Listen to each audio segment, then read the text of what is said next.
cepat ditangkap gitu Pak.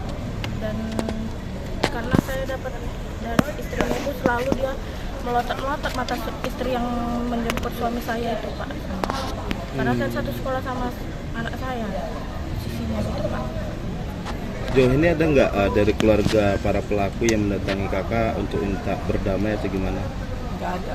Ada semalam, baru semalam lah. Itu pun pengacara yang jumpain kami, bukan pihak keluarganya yang datangin kami sendiri. Oh, tapi dari istri dari salah satu terduga ini melotot-melotot juga suka kakaknya? Ya, istrinya yang menjemput suami saya lah. Kalau nggak dijemput sama yang 2 orang itu kan suami saya nggak bakal meninggal. Nggak jadi anaknya anak. Dari pertemuan itu kakak menolak juga untuk berdamai ya kak ya? Ya menolak Pak. Saya nggak terima suami saya bahwa ada anaknya masih kecil, umur 2 tahun, 4 tahun, 6 tahun, yang besar 12 tahun Pak. Saya udah jadi tulang punggung sekarang untuk menghidupi anak-anak saya. Sementara dia tulang punggung kami di rumah Pak. Harapan ke depan apa kak? Ke depan saya mau yang kedua menjemput suami saya itu ditangkap Pak. Dan mereka semua itu dihukum seberat-beratnya atas perbuatannya Pak. Kamu orang itu Pak, aku tolong hukum seberat-beratnya Pak. Dia anaknya yang nomor 3 ini asli nyari ayahnya aja. Baju ayahnya pun dibawainya dimanapun Pak. Kalau tidur dia tetap bawa baju ayahnya Pak. Ayahku nggak ada Ma. Ayahku mana Oma? Ayah ngajian. Nanti dia pulang Ma. Enggak. Ayah kerja enggak. Ayah ngajin aku. Aku minta tolong. Hukum seberat-beratnya orang yang menjemput anakku, membunuh anakku. Orang ini udah kejam kali seperti PKI. Seperti udah hukuman rimba. Aku cari tenang Pak, semua para pelaku ditangkap dan dihukum seberat-beratnya. Bagaimana sakitnya hatiku juga dia rasakan Pak. Masa begini, masalah nggak siap-siap 2 bulan. Seperti mengendap-endap masalah ini. Karena kami orang susah, jadi orang itu diam semua. Gak bisa kami ngelawan Pak. Joni, Selalu balap-balap. Kalau nengok-nengok rumah sadis mukanya semua, kayak punya utang kita sama dia, padahal nggak ada utang. itu dari keluarga para pelaku. Minta maaf nggak ada. Semalam datang bilangnya pengacara pelaku. Itu kan bukan pelaku, keluarga pelaku kan orang itu. Kayak mana kita mau maafkan kalau bukan keluarga pelaku yang minta maaf? Ya saya jawab tidak maaf bagimu. Saya tidak mau. Saya mau lanjut. Saya bilang. Kayak mana sakitnya saya rasa gitu juga yang dirasakan keluarganya. Baik, selamat sore kepada rekan-rekan media.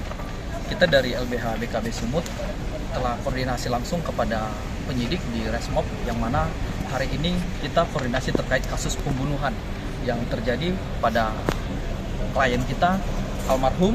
2 orang menjadi kasus pembunuhan yang saat ini sudah 2 bulan. Sampai hari ini penangkapan belum ada dilakukan dan belum ada penetapan tersangka terhadap klien kita, yang mana kita meminta kepada penyidik Polrestabes Medan untuk kedua orang tersebut agar dilakukan penangkapan dan penetapan tersangka dan segera dilakukan penahanan. Karena 2 orang ini yang menjemput korban dari rumah, dan karena dijemput terjadilah kematian terhadap keluarga korban. Kial yang menjadi dugaan pelaku dalam kasus pembunuhan ini berinisial Andre dan Andri. Sampai hari ini sudah ada 6 tersangka yang sudah diamankan oleh pihak Polrestabes Medan. Tetapi kita meminta, mendesak pihak Polrestabes Medan untuk melakukan penangkapan, penetapan tersangka dan penahanan kepada 2 orang yang melakukan penjemputan terhadap almarhum. Karena supaya korban, khususnya keluarga besar, mendapatkan kepastian serta keadilan. Pesan dari penyidik saat ini, mereka akan mengajukan sesuai dengan SOP. Mereka akan mengambil tindakan sesuai SOP. Tapi kita meminta SOP tetap dilakukan. Tetapi ini dalam hal ini adalah kasus pembunuhan, yang mana kita berharap kasus pembunuhan dijadikan kasus yang cukup atensi karena menghilangkan nyawa orang lain. Dalam kasus ini juga cukup kejam, cukup keji yang mana diculik dan dianiaya sampai hilang nyawanya. Tetapi kita percayakan kepada pihak Polrestabes Medan agar tidak bermain-main, agar serius mengungkap kasus ini secara tuntas.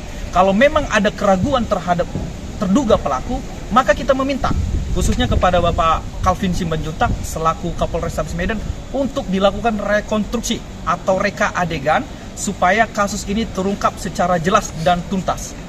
Ada hal Saat ini kita temukan yaitu sampai hari ini kita selaku penasihat hukum dan keluarga korban sampai hari ini kita belum mendapatkan SP2HP sama sekali. Kita tidak tahu sudah sejauh mana secara pastinya melalui SP2HP yang sudah dikerjakan. Tetapi kita minta SP2HP surat perkembangan hasil penyelidikan hari ini maupun penyidikan tidak ada diberikan. Bahkan mereka menjanjikan nanti sedang kami ajukan. Ini kan kasus yang cukup serius. Kita berharap, kita percayakan kepada pihak Polrestabes Medan agar menjadi atensi terhadap perkara ini.